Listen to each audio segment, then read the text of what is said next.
Hi, Aswathi's world YouTube ചാനലിലേക്ക് എല്ലാവർക്കും സ്വാഗതം. അപ്പോൾ ഇന്നൊരു പുതിയൊരു വീഡിയോ ആയിട്ടാണ് വന്നേക്കുന്നത്. Half day in my life. Full day ഒന്നും എനിക്ക് എടുക്കാൻ പറ്റിയില്ല. കുറച്ച് തിരക്കായിരുന്നു. ബാങ്കിലൊക്കെ പോകണമായിരുന്നു, അക്ഷയയിൽ പോകണമായിരുന്നു. പിന്നെ അതുപോലെ കുഞ്ഞുള്ളതുകൊണ്ട് എനിക്ക് ചിലപ്പോഴും ഫുൾ ഡേ ഒന്നും എടുക്കാൻ പറ്റത്തില്ല. ഫോണെ വന്ന് പിടിക്കുകയും അതിൻ്റെ സ്റ്റാൻഡ് കൊടുക്കാനും ഒക്കെ വഴക്കിടുകയും, അതുകൊണ്ട് ഫുൾ ഡേ ഒന്നും എനിക്ക് എടുക്കാൻ പറ്റിയില്ലേ. അപ്പോൾ ഇന്ന് ഒരു അവധി ദിവസമായിരുന്നു. അതുകൊണ്ട് ഞാൻ 6:30-6:30 എണീക്കത്തുള്ളൂ. 7 മണി വരെ ഒന്നും കിടന്നുറങ്ങത്തില്ല. അത്ര നേരം കിടന്നുറങ്ങിക്കഴിഞ്ഞാൽ ബാക്കിയുള്ള ജോലികളെല്ലാം താമസിക്കത്തില്ലേ. അതുകൊണ്ട് ഞാൻ ഒരു 6-6:30 വരെയൊക്കെ കിടക്കത്തുള്ളൂ മാക്സിമം. ഇന്നൊരു ഉപ്പുമാവ് ഉണ്ടാക്കാമെന്ന് വിചാരിച്ചേ. അതാകുമ്പോൾ എളുപ്പം രാവിലത്തെ ജോലി കഴിയും. അവധിയുള്ള ദിവസമൊക്കെ ഞാനാണ് ഉപ്പുമാവ്, പുട്ടും കടല, പുട്ടും പഴവും അങ്ങനത്തെയൊക്കെ കാര്യങ്ങളാണ്. അപ്പോൾ നമുക്ക് കുറച്ച് നേരം കിടന്നുറങ്ങുകയും ചെയ്യാം. ബാക്കി ഇടിയപ്പമോ മസാല ദോശ അങ്ങനെയൊക്കെ ഉണ്ടാക്കാൻ പോയി കഴിഞ്ഞാൽ പിന്നെ അങ്ങ് താമസിക്കത്തില്ലേ. സ്കൂളിൽ പോകുന്ന ദിവസമാണെങ്കിൽ ചിലപ്പോൾ മോള് ബ്രേക്ക്ഫാസ്റ്റും കൊണ്ടായിരിക്കും പോകുന്നത്. അവൾക്ക് ഈ ചോറൊക്കെ കഴിക്കുന്നതിനെക്കാട്ടി ഇഷ്ടം ഇങ്ങനെയുള്ള അല്ലെങ്കിൽ ടൊമാറ്റോ റൈസ് അങ്ങനെയൊക്കെയാണ് ഞാൻ ഉണ്ടാക്കി കൊടുക്കുന്നത്.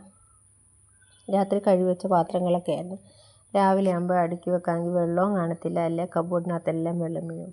ഉപ്പുമാവ് ഉണ്ടാക്കിയതുകൊണ്ട് കുറച്ച് പാത്രങ്ങളേ ഉള്ളായിരുന്നു. മോൾക്ക് SPC ഉള്ളതുകൊണ്ട് അവൾ പോകാനൊരുങ്ങി. മോൻ ഉറങ്ങുന്നു. ഞാനാണ് ചോറ് വെക്കുന്നത് വെളിയിലാണ്. അടുപ്പ് കത്തിച്ചിട്ടാണ് വെക്കുന്നത്. ഇവിടെ റൈസ് കുക്കറിൽ വെക്കുന്നതൊന്നും ഞങ്ങൾക്ക് ആർക്കും ഇഷ്ടമല്ല. പിന്നെ വിറകുള്ളതുകൊണ്ട് അടുപ്പിലാണ് കത്തിക്കുന്നത്. പിന്നെ മുറ്റമൊക്കെ ഒന്ന് തൂത്ത്, ബാക്ക് സൈഡിൽ ഒന്ന് തൂത്താൽ മതി. ഫ്രണ്ടിൽ വലിയ അഴുക്കില്ലായിരുന്നു. ഇൻ്റർലോക്ക് ആയതുകൊണ്ട് വലിയ കുഴപ്പമില്ല. തീ ഞാൻ നിൽക്കുന്നതുകൊണ്ട് നല്ലോണം കത്തുന്നു. ഞാനൊന്ന് മാറിക്കഴിഞ്ഞാൽ ആ തീ അങ്ങ് തവഞ്ഞു. മോളാണെങ്കിൽ ടേലൊക്കെ പോയി. അടുത്ത പണിയാണ് എനിക്കുള്ളതേ വന്നേക്കുന്നത്. വീശിക്കൊണ്ടുവന്നതാണ്. ഞണ്ടും കുറച്ച് മീനും എല്ലാം ഉണ്ട്. നല്ല ഫ്രഷായ ജീവനുള്ളതുകൊണ്ട് നല്ല നമുക്ക് കറി വെക്കുമ്പോഴത്തേക്ക് നല്ല ടേസ്റ്റായിരിക്കും. ഒരു ഞണ്ട് ഇറങ്ങി ഓടിയതാണ്. കഴിക്കുന്നൊന്നും വീഡിയോ എടുക്കാൻ പറ്റിയില്ല. എനിക്ക് ആരും എടുത്തു തരാനില്ലായിരുന്നു. പിന്നെ ദേ ഇന്നലെ മേടിച്ച സാധനങ്ങളൊക്കെയാണ് മോനെല്ലാം പെറുക്കി ഇറക്കിയെല്ലാം വെക്കുന്നത്. അന്നേരം കഴിച്ചോളും.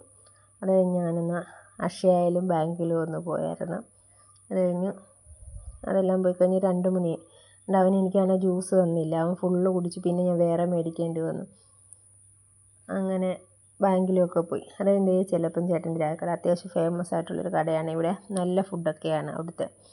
അന്ന് ഫുഡ് കഴിച്ചില്ല, മേടിച്ചുകൊണ്ട് വരാമെന്ന് കരുതി കയറിയതായിരുന്നു. അപ്പോൾ ഇത്രയേ ഉള്ളൂ വീഡിയോ. അപ്പോൾ പുതിയൊരു വീഡിയോ ആയിട്ട് പിന്നെ കാണാവേ. Okay, bye.